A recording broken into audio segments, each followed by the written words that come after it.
ఇదిగోండి ఫ్రెండ్స్, ఇట్లా చింతపండు పులుపు వేసుకున్నాను, చేపలు వేసేసుకున్నాను, పసుపు ఉప్పు కారం వేసేసుకున్నాను. ఇదిగోండి సండే స్పెషల్ రెడీ అవుతుంది. ఇప్పుడు దీంట్లోని అల్లం వెల్లుల్లి పేస్ట్ వేసుకుంటాను. ఇదిగోండి అల్లం వెల్లుల్లి పేస్ట్ వేసాను. ఇప్పుడు ఇది మగ్గించుకుందాం. ఎలా వచ్చిందో మీకు ఫైనల్లీగా ఈరోజు సండే స్పెషల్స్ ఏంటో మీకు చూపిస్తా. ఫ్రెండ్స్, చేపల కర్రీ మా ఇంట్లో సండే స్పెషల్. చేపల కర్రీ, చేపల పులుసు, తెల్లన్నం. మీ ఇంట్లో లంచ్ ఏంటో కామెంట్ చేయండి. నచ్చితే ఈ వీడియోకి ఒక లైక్ ఇచ్చుకోండి. మా ఛానల్ సబ్స్క్రైబ్ చేసుకోండి. యమ్మీ యమ్మీ చేపల పులుసు చూస్తేనే నోరు ఊరిపోతుంది కదా. మీరు కూడా హ్యాపీగా అన్నం పెట్టుకొని తినేయండి. ఈరోజు మీ ఇంట్లో లంచ్ ఏంటో కామెంట్ చేయండి.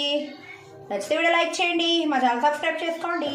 Please friends, like and subscribe. Yummy yummy చేపల పులుసు, కనాగంతలు, బాంగడా.